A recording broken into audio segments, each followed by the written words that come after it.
Javier Domínguez es el pastor general y fundador de Iglesia Gracia sobre Gracia, fundador y presidente de Fundación Veritas, una organización dedicada a apoyar la calidad de la educación en El Salvador. Es también instructor del ministerio The Charles Simeon Trust y del ministerio Respuestas en Génesis para Latinoamérica. Cuenta con una maestría en divinidades con doble titulación por el Centro Presbiteriano de Postgrado Andrew Jumper de Sao Paulo, Brasil, y el Reformed Theological Seminary de Estados Unidos. Javier está basado en San Salvador, El Salvador. No hay otro propósito para el hombre que glorificar a Dios y gozarse en Él. En ese sentido, doy gracias a Dios por la iniciativa de Cántaro Institute de realizar esta conferencia del oso, que tiene por objetivo inculcar una profunda reverencia y pasión por la palabra de Dios a la iglesia latinoamericana, para que, observando ellos su realidad particular, todos podamos vivir para la gloria de Dios. Este día he sido invitado a hablarles acerca de la necesidad real que la iglesia cristiana en Latinoamérica tiene de reformarse y de cómo se puede lograr esto. Este es un llamado que, si bien los reformadores del siglo XVI formalizaron con la frase Ecclesia Semper Reformanda, los creyentes de todas las épocas siempre han tenido que reflexionar sobre esta necesidad de una reforma permanente. Esto lo vemos tanto en el Antiguo Testamento como en el Nuevo Testamento hasta nuestros días.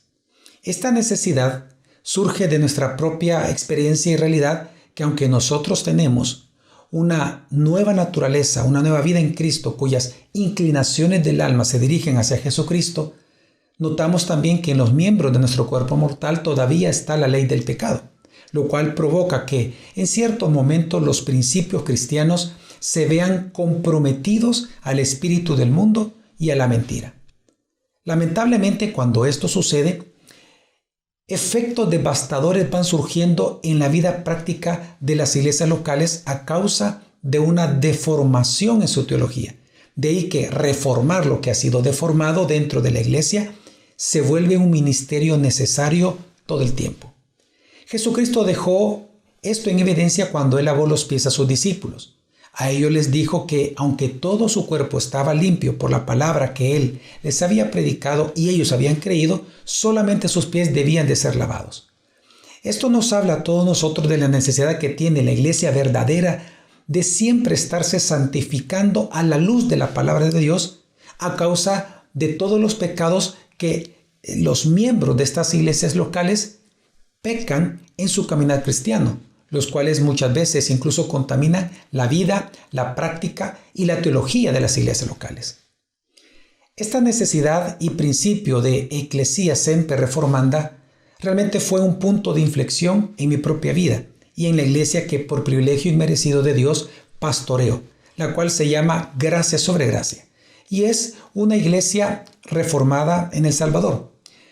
Aunque nosotros actualmente como iglesia local gozamos de la salud que en el Evangelio bíblico de Jesucristo se produce, en un inicio nuestra iglesia no fue así. En un inicio toda nuestra teología y por lo tanto la práctica religiosa estaba fundamentada sobre el fuego extraño del neopentecostalismo y sus divergentes teologías, como por ejemplo la prosperidad, autogratificación, el entretenimiento, entre otras. Esto dio origen a una comunidad llena de excesos místicos y de pecados, desde el egoísmo más profundo hasta la avaricia. Pero gracias a la misericordia de Dios, hace más de 20 años, nuestra iglesia se reformó. Cristo vino a ser el centro de la vida y la adoración de la iglesia, de la predicación y de la enseñanza, de la liturgia y el ejercicio ministerial. El resultado fue una comunidad avivada, saludable, llena de vitalidad para la gloria de Dios. Sin embargo, hemos notado que esta reforma no fue un suceso histórico, sino que es un principio permanente y constante en nuestras vidas. La Ecclesia Semper Reformanda. Pero, lamentablemente, al observar algunas de las prácticas más comunes en la iglesia latinoamericana, vemos sin lugar a dudas que muchas iglesias locales necesitan también una reforma teológica, pues con sus actividades y excesos muestran estar teológicamente esquizofrénicas, moviéndose dentro del espectro de las falsas doctrinas de un extremo a otro. Por ejemplo, desde el liberalismo teológico hasta la teología de la liberación, pasando por el misticismo religioso.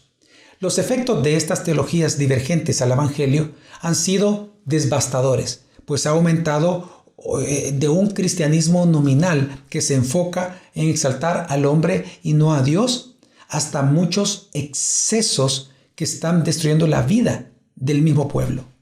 Pero también de una manera positiva observamos que muchos pastores, sus vidas personales están siendo reformadas, pero lamentablemente también observamos que ellos, o por lo menos no todos, no saben cómo trasladar esta experiencia de reforma a sus propias iglesias locales.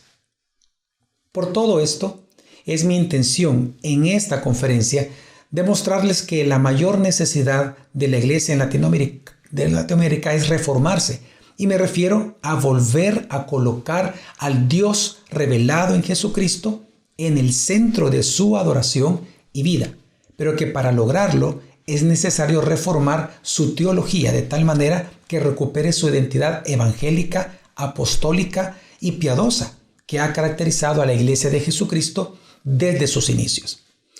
Para lograr este objetivo, la conferencia la he dividido en dos grandes partes. En primer lugar, siguiendo la enseñanza bíblica de Jeremías 6:16, nos detendremos, miraremos hacia el pasado y preguntaremos a los senderos antiguos cuál es el buen camino que debemos de transitar.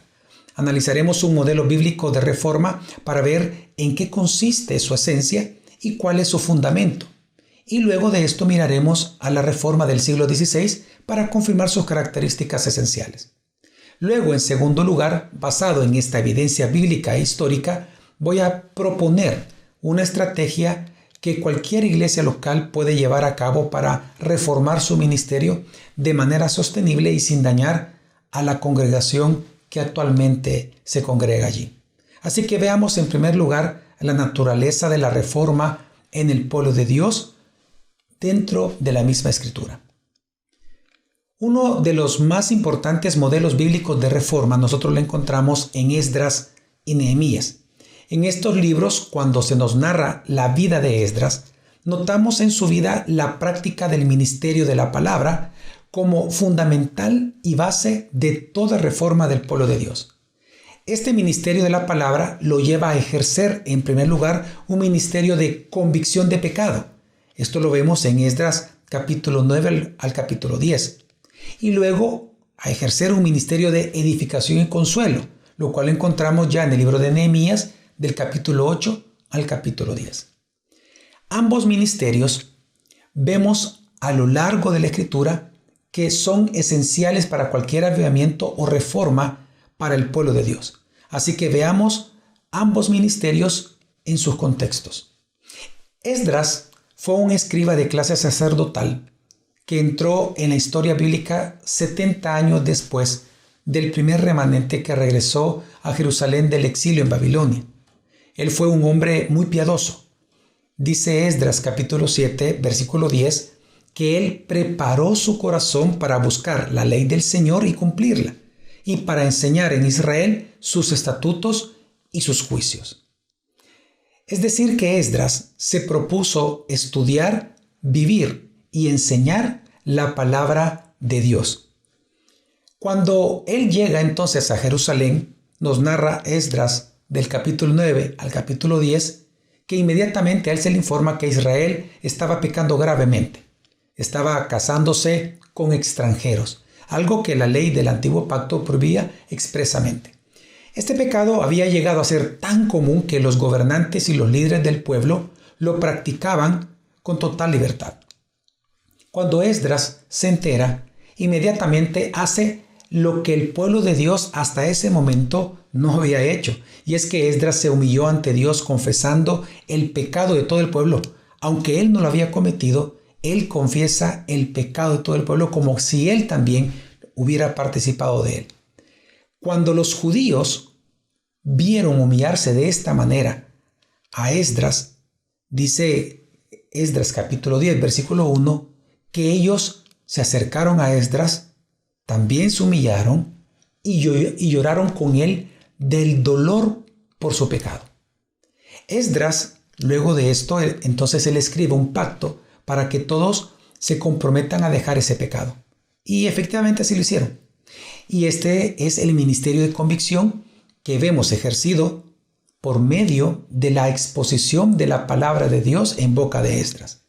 Y es que fue cuando el pueblo oyó por la enseñanza de Esdras que lo que estaban haciendo era pecado ante los ojos de Dios, fue que los ojos de ellos fueron abiertos y su corazón fue arrepentido para obedecer a Dios. Y todo esto por la enseñanza de la palabra a todo el pueblo. Fue que el pueblo entonces entero se comprometió a la obediencia y al arrepentimiento de estos pecados. Y por lo tanto, ellos vinieron a humillarse y vinieron a arrepentirse de todo aquello que estaba corrompiendo a Israel. Este ministerio de convicción fue lo que preparó el terreno para que con el tiempo la reforma fuera posible por medio del ministerio de edificación. Ya en el libro de Nehemías capítulo 8, entonces se nos narra que pasado 13 años de la llegada de Esdras a la ciudad de Jerusalén, había sido entonces reconstruida dicha ciudad. Sin embargo, la duda que surgió en ese momento en todo el pueblo era sobre quiénes debían de habitar la ciudad. La Biblia nos narra que en ese momento todo el pueblo unido como un solo hombre le pidieron a Esdras que les leyera el libro de la ley. Y así lo hizo. Él comenzó a leer, pero también a explicarles el sentido del texto para que lo entendieran. Es decir, que no solamente mencionó la palabra, sino que la interpretó. Hizo exégesis de los pasajes que leían para que pudieran entender el mensaje de Dios, contenido en la ley, y así, por lo tanto, obedecerlo. El resultado de este trabajo expositivo de la palabra fue que todos lloraron de tristeza y dolor. Sin embargo, cuando Esdras los vio, a diferencia de lo que él había hecho 13 años atrás, ahora él les va a ministrar las escrituras ya no para convencerlos de pecado, sino para consolarlos y edificarlos. Él les manda a que no estén tristes, sino que estén alegres, porque el gozo del Señor debería de ser su fortaleza. Esdras les comienza entonces a enseñar cómo es que ellos deben de vivir fortalecidos en el gozo de su Señor. Es en estos capítulos de Nehemías 8 al 10 que nosotros vemos que Esdras comienza a instruirlos en lo que la palabra dice acerca de cómo los creyentes deben de vivir, por ejemplo, el matrimonio, cómo criar a sus hijos, cómo tratar a los padres, cómo amar al vecino, cuál es el deber en el lugar del trabajo, entre otras enseñanzas de tipo ético. Lo que hace Esdras realmente es equiparlos para toda buena obra, de tal manera que pudieran vivir para la gloria de Dios. El resultado entonces de ejercer el ministerio de la palabra al pueblo de Dios fue el surgimiento de uno de los más grandes avivamientos y reformas que experimentó el pueblo de Dios en la historia bíblica. Ahora, en estos textos yo encuentro 3 puntos importantes respecto a la naturaleza de la reforma dentro del pueblo de Dios. En primer lugar, lo que observo es que la reforma, hermanos, no es un cambio de formas, sino un cambio en la teología. Fue hasta que cambió la teología conforme a la escritura del pueblo de Israel que la forma de vivir de ellos cambió radicalmente conforme a la palabra de Dios. Un segundo aspecto o característica que yo observo en este texto es que toda reforma inicia y se sostiene en el tiempo por medio de la enseñanza constante de la palabra de Dios, que es la autoridad para la vida del pueblo de Dios y para la piedad de ellos. Pero también, en tercer lugar, observo que toda verdadera reforma trata de centrar a los creyentes en Dios, tal como Él es revelado en su palabra. Por todo esto, hermanos, yo estoy convencido que estos puntos esenciales de una verdadera reforma espiritual tuvieron su clímax en la encarnación, vida, muerte y resurrección de nuestro Señor Jesucristo. Este Dios revelado en Cristo, ha ejecutado la más grande reforma de la historia de la humanidad, devolviendo la centralidad de Dios en el corazón de sus redimidos, para que den la correcta adoración a Él y la vida piadosa que le glorifica. Pero este glorioso ministerio de la palabra ha sido ahora delegado a nosotros, a la iglesia, y por esto nosotros vemos en los escritos del Nuevo Testamento el propósito de convicción y el propósito de edificación de parte de los apóstoles en ese tiempo. Pero si nosotros seguimos la historia de la iglesia, observaremos que esto también sucedió en la Reforma Protestante, otro de los grandes avivamientos en la historia del pueblo de Dios. Vemos nosotros que aunque la Reforma del siglo XVI tuvo grandes implicaciones en la sociedad a nivel político, económico, científico, educativo y religioso, su enfoque realmente no fue cambiar las formas o las conductas de la iglesia, sino que su enfoque fue cambiar la teología. No fue sino hasta que la teología permeó el pensamiento y el corazón de la iglesia, fue que todas sus tradiciones, estructuras y formas se fueron reformando como consecuencia. Así también nosotros vemos que la singularidad del movimiento de la Reforma del siglo XVI fue primordialmente teológica, siendo el núcleo de esta teología Jesucristo. Dios revelado en Jesucristo realmente fue el centro, la meta, el propósito, la fuerza, el alfa y la omega del movimiento reformado. Por eso, Carl Trueman, en su libro Reforma, ayer, hoy y mañana, define exitosamente la reforma como el intento de colocar a Dios revelado en Cristo en el centro de la vida y pensamiento de la iglesia. Personalmente yo concuerdo con esta definición, pues al considerar lo que Calvino llamó los males de la iglesia de ese entonces, comprendemos que la restauración de la iglesia solo era posible por medio de una reforma teológica que pusiera a Cristo y a la Biblia en el centro de la adoración, vida y práctica de la iglesia. Analicemos esto por un momento. En el siglo XVI, si nosotros recordamos, la Iglesia Católica Romana estaba corrompida. Sus escándalos sexuales, asesinatos, avaricia, búsqueda de control de riquezas y de poder sobre el pueblo fueron una consecuencia realmente de la corrupción teológica que ellos tenían. Dentro del seno de la iglesia ya no existía el mensaje apostólico de la salvación por medio de Jesús, sino que se había establecido todo un sistema de salvación por obras que tenía grandes pilares, específicamente 3 pilares. El primero de ellos es la participación obligatoria de sus fiestas religiosas. En segundo lugar, la obligatoriedad en la compra de indulgencias. Y en tercer lugar, la dependencia permanente a los sacramentos, incluyendo la asistencia constante a las misas. Esta teología realmente requirió un poco más de 1000 años para conformarse como tal. En todo ese tiempo la Iglesia de Roma había estado engañando al mundo, enseñando varias falsas doctrinas.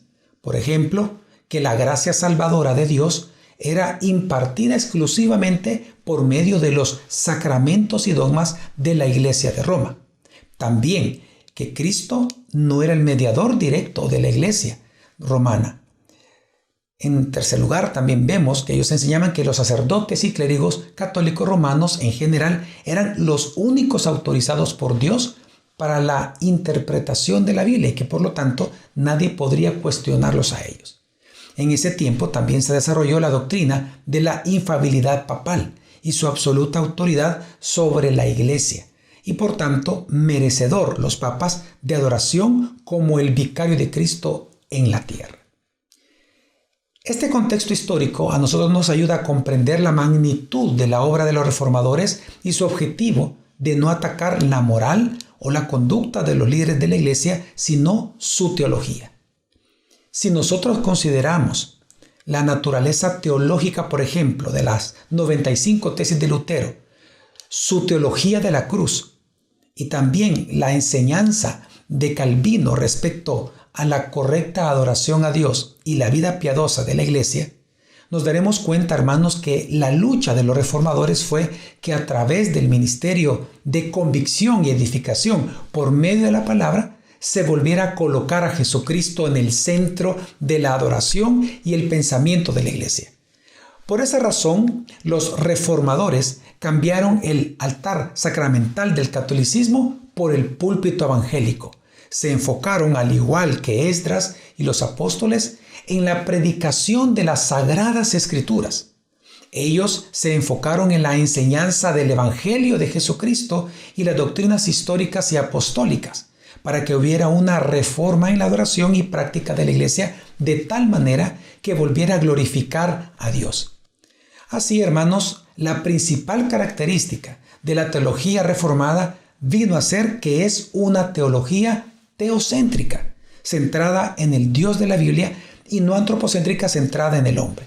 Por eso nosotros vemos que la doctrina de Dios o la teología propia se estableció como la reina de las demás doctrinas, pues a través de conocer a Dios y su gloria es que el ser humano reconoce su identidad, su depravación, a Jesús como su Salvador y el propósito también de su vida ante los ojos de Dios. Esta teología reformada, hermanos, se resumió más adelante en la historia en lo que ahora se llaman las 5 solas. Cada una de ellas fue una respuesta a los distintos males que corrompían a la iglesia y que a su vez buscaban reformar eso en lo que la iglesia se había deformado.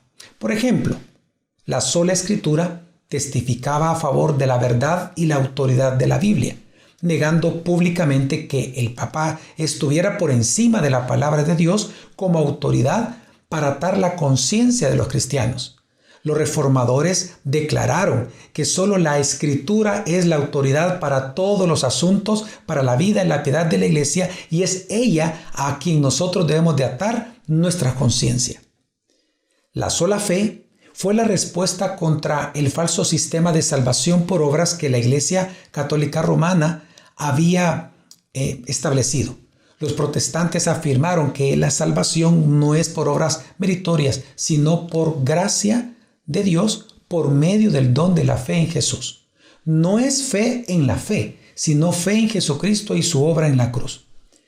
La doctrina de solo Cristo afirmó que no hay ningún vicario de Cristo en la tierra, pues solo Cristo es la imagen visible del Dios invisible, el único Salvador y mediador entre Dios y los hombres, y por lo tanto único Señor soberano. En cuarto lugar, la sola gracia afirmó que la salvación nunca ha estado administrada o controlada por la Iglesia, ni sujeta a los métodos o rituales que ella obligaba a practicar y comprar para obtener la gracia salvadora.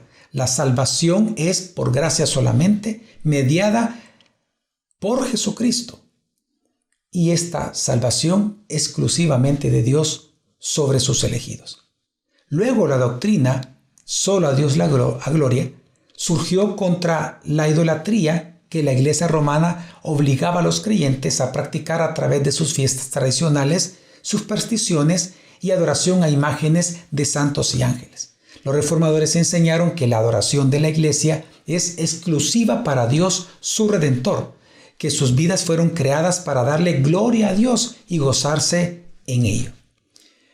Por todo lo que les he mencionado, entonces, hermanos, podemos confirmar que la Reforma Protestante inició por el ministerio de la palabra y se mantiene a través de ella. Ahora bien, si nosotros dirigimos nuestra mirada al presente, podremos observar que muchas de las prácticas comúnmente aceptadas dentro de la iglesia cristiana de hoy contienen los mismos errores doctrinales que justificaron la Reforma del siglo XVI. Estos errores teológicos han llevado a una deformación en la adoración, liturgia, vida y ética de gran parte del cristianismo latinoamericano. Algunos de estos males de la iglesia de hoy son, por ejemplo, una predicación dirigida a la gloria humana. Vemos que los sermones son moralistas, terapéuticos y pragmáticos, y que por desarrollar poca o ninguna exégesis, sus efectos sobre los oyentes son contrarios a lo que vemos nosotros que hizo la enseñanza de Esdras, de Jesús y de los reformadores sobre el pueblo de Dios. En lugar de centrar a Cristo en la iglesia, se centra al hombre mismo y sus deseos en ella. Pero también nosotros vemos un rechazo a la suficiencia de las Escrituras. Un ejemplo de esto es la práctica del misticismo religioso en el uso frecuente de las fórmulas metafísicas como el yo declaro, el yo decreto o el yo confieso, que se ocupan para ordenarle a la prosperidad, a la salud y al dinero que vengan a la vida de las personas. Pero también nosotros observamos un rechazo a la suficiencia de Cristo, cuando pastores enseñan a sus congregaciones que ellos tienen el poder de transferir unción o bendición a los asistentes por imposición de sus manos. Así, lamentablemente, la figura del pastor es exaltada a la de un mediador de la gracia entre Dios y el pueblo, y por eso, al igual que el papado del siglo XVI, y inclusive hasta la fecha, no pueden ser cuestionados por sus miembros. Si antes se enfrentó, por ejemplo, a la infalibilidad papal, ahora lamentablemente estamos enfrentando y debemos de enfrentarnos a la infalibilidad de estos pastores corruptos que se autoproclaman también, algunos de ellos, como profetas. Pero también nosotros observamos la teología de la retribución bajo el nombre de la teología de la prosperidad, en donde se manipulan los asistentes a realizar pactos económicos para supuestamente obtener gracia material, física o espiritual de parte de Dios para ellos. Esta práctica es teológicamente similar a la venta de las indulgencias del siglo XVI. Vemos también, por otro lado, que en la adoración comunitaria, la alabanza no está dirigida para honrar a Dios en sus propios términos bíblicos, sino que lo que observamos es que está enfocada en excitar los sentidos de los asistentes para entretenerlos sensorialmente. Muestra de ello no solamente son las letras y la composición rítmica, que puede ser de alguna manera cuestionable, sino el resultado que provoca en los oyentes, no en una adoración piadosa, sino en un desorden frenético. Si analizamos también, por ejemplo, la ética cristiana, vemos una falta generalizada de piedad en el carácter moral de la iglesia en Latinoamérica. La tasa alta de divorcios, adulterios, abusos y corrupciones dentro de los que se confiesa ser creyentes demuestran esto de lo que estoy hablando. Un mal también que se está expandiendo como un cáncer en la iglesia de Latinoamérica es la idolatría al Estado por parte de los cristianos nominales. Me refiero a esa confianza que muchas iglesias locales y pastores muestran en figuras políticas o partidos políticos para que estos puedan proveer a la sociedad y al pueblo de Dios de aquello que solo el Mesías ha prometido realizar cuando Él venga por segunda vez. Me refiero a la plena justicia, a la paz permanente, a la seguridad personal, a la felicidad eterna, a la prosperidad plena. Así que, si nosotros consideramos todo esto que está ocurriendo en Latinoamérica, todos estos males que están ocurriendo en la iglesia de Latinoamérica, y si ocupamos las 5 solas para comparar la teología detrás de estas prácticas de la mayoría de las iglesias locales actualmente en Latinoamérica, nosotros podemos entonces observar y resumir la teología latinoamericana actual como, en primer lugar, una teología que en la práctica no considera la Biblia como la única fuente de autoridad de la iglesia, sino también, lamentablemente, a cualquier experiencia mística espiritual del creyente. En segundo lugar, vemos que es una teología que en la práctica no considera a Jesucristo como el único mediador entre Dios y los hombres, sino que también lo son sus líderes espirituales o profetas modernos.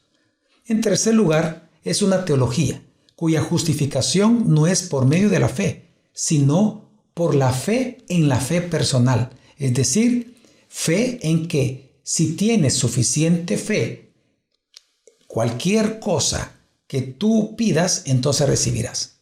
En cuarto lugar, también es una teología que enseña que la gracia y el favor de Dios está mediada y controlada místicamente por la iglesia a través de sus líderes espirituales. Y lamentablemente, en quinto lugar, es una teología que se enfoca a glorificar a los hombres a través de sus promesas de prosperidad, fama, poder y dinero.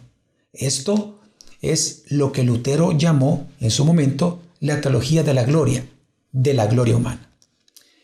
En resumen, la teología actual de la Iglesia en Latinoamérica vemos que es una teología, hermanos, divergente al Evangelio bíblico de Jesucristo.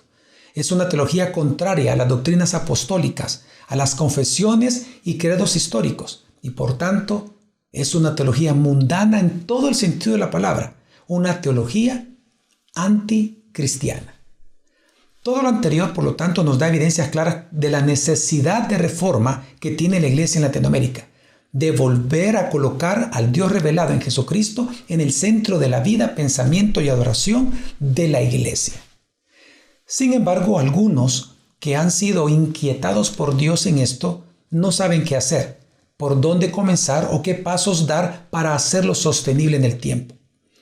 Por esta razón, ahora quiero proponerles una serie de pasos de instrucción para que cualquiera pueda gozar de la revitalización que trae el actual movimiento de reforma que Dios ha iniciado en Latinoamérica desde ya hace un tiempo atrás.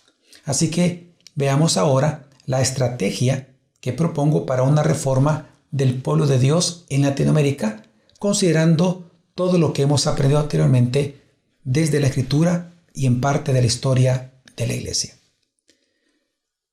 Lo primero que yo propongo es exponer a la Iglesia al Evangelio bíblico de Jesucristo. No hay palabras, hermanos, suficientes en el mundo para poder hablar acerca de la importancia, la gloria, la grandeza de Jesucristo para su Iglesia. Jesucristo es el todo para su Iglesia, su alfa y su omega, su razón de ser, el propósito y su meta de toda su actividad. Él es su vida, la sabiduría y el poder mismo de la Iglesia. Por esto, la Biblia afirma que entender el Evangelio, proclamarlo y enseñarlo y aconsejarlo es el único medio por el cual la Iglesia nace, crece, madura, mientras que a su vez es el fin por el cual debe de trabajar y luchar incansablemente. Por tanto, todo proceso formal de reforma debe de iniciar por medio de enseñar con claridad el Evangelio bíblico de Jesucristo en cuanto a su identidad, contenido, estructura y alcance. Siempre ha sido así. Así que el primer paso para poder reformar una iglesia local es enseñar el Evangelio bíblico de Jesucristo de manera plena. Históricamente, la raíz teológica de la reforma es, sin lugar a dudas, el Evangelio. Por esta razón, a los cristianos en la época de la reforma se les llamaron evangélicos, porque sus acciones y palabras estaban orientadas todo el tiempo a santificar públicamente la gloria de Jesucristo por medio de considerar cada día el Evangelio para la práctica y la piedad. Se les llamó evangélicos porque ellos creían y defendían la vida bajo la sola Escritura y solo Cristo. Un evangélico, por lo tanto, hermanos, es aquel cristiano que cada día considera la santidad de Dios, que observa su propia miseria como necesitado de redención, pero a su vez medita y celebra la gloria de Jesucristo como único Salvador, mediador entre ese Dios santo y los pecadores. Así, el primer paso para dar inicio a una verdadera reforma teológica en la iglesia es pasar de ser cristianos a ser evangélicos. Y esto se logra, hermanos, enseñando únicamente el verdadero evangelio de Jesucristo.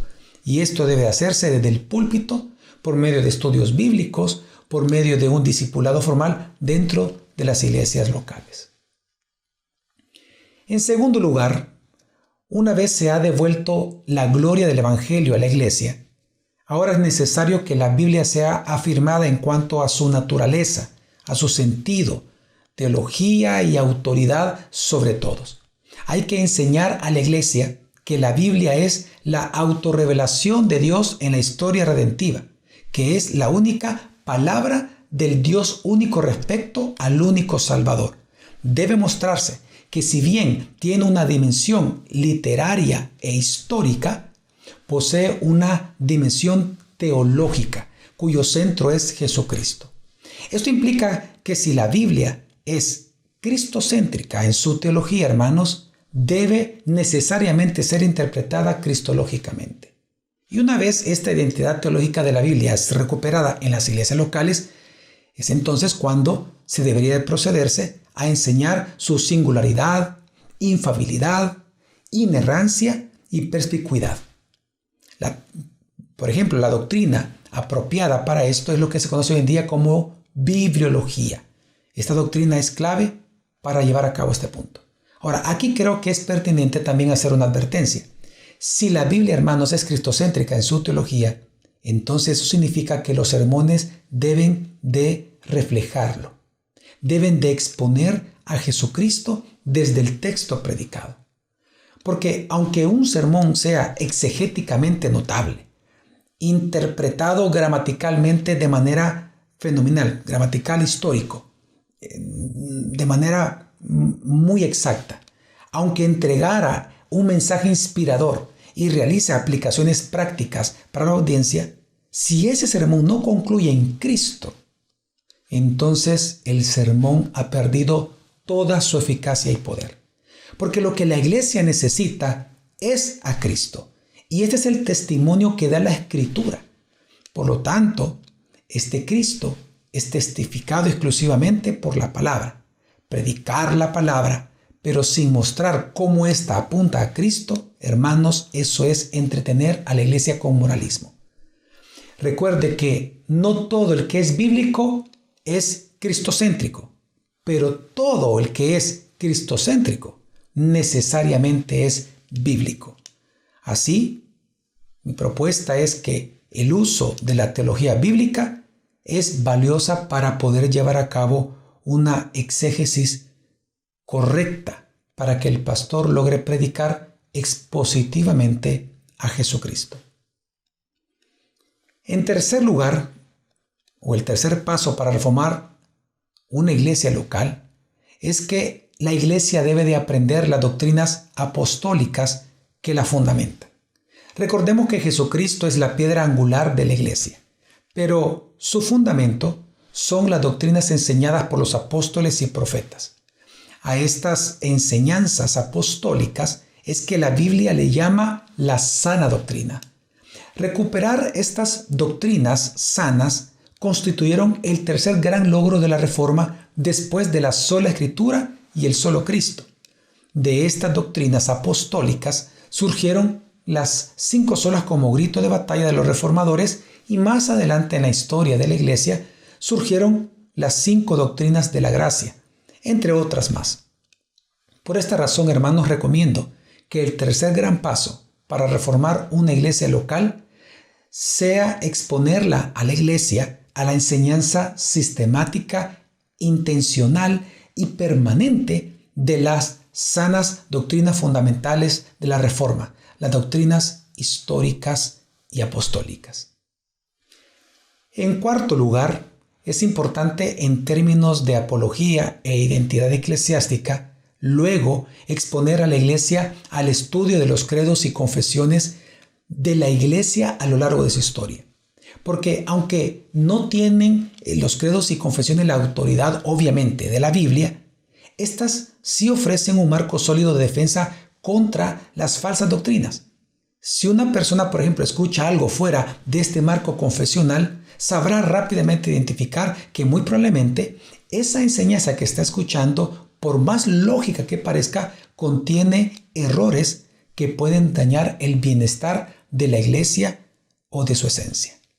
Así que considero que el cuarto paso para reformar una iglesia local es enseñar los credos y confesiones. Y en quinto lugar, recomiendo enseñar a la iglesia la práctica de la vida piadosa como el fruto del Evangelio. Actualmente a esto se le llama la ética del Evangelio. Sin embargo, Calvino la llamó la vida piadosa o verdadera religión, que es el resultado natural del temor a Dios. Calvino enseñó que la relación que se mueve de Dios hacia el hombre es gracia, y la relación que fluye del hombre hacia Dios se le llama piedad y adoración, que es la verdadera religión. Así que para que la iglesia practique obras justas que glorifiquen a Dios, es necesario enseñarle a cómo vivir lo cotidiano en el temor y la obediencia a Dios, así como también lo hizo Esdras en su tiempo, y Jesús lo modeló con su propia vida. Hermanos, si somos perceptivos, veremos que el enfoque de este proceso de 5 pasos de reforma que estoy proponiendo es el mismo de los reformadores del siglo XVI y el mismo de Esdras en el Antiguo Testamento. Un enfoque que no busca cambios de formas, de estructuras o de conductas humanas, sino un cambio en la teología misma de la Iglesia, ya que esta transformación de su ortodoxia los llevará naturalmente a una transformación en su doxología, es decir, en su adoración y en la práctica piadosa, como por ejemplo en las liturgias, ordenanzas, ministerios de servicios, en las costumbres incluso y tradiciones dentro de las iglesias locales. Y todo esto, hermanos, para la gloria de Dios. Quiero terminar reflexionando en lo que dice Jeremías 6:16. Paraos en los caminos y mirad y preguntad por los senderos antiguos cuál es el buen camino y andad por él y hallaréis descanso para vuestras almas. Hermanos, yo creo que el mensaje de este texto es un llamado necesario para la iglesia en Latinoamérica. Por lo tanto, espero que cada uno de nosotros pueda no solamente escuchar la voz de Dios a través de la Escritura misma, sino ser partícipes de su voluntad, obrando en justicia. Hermanos, que la gracia y la paz del Señor sea con todos ustedes.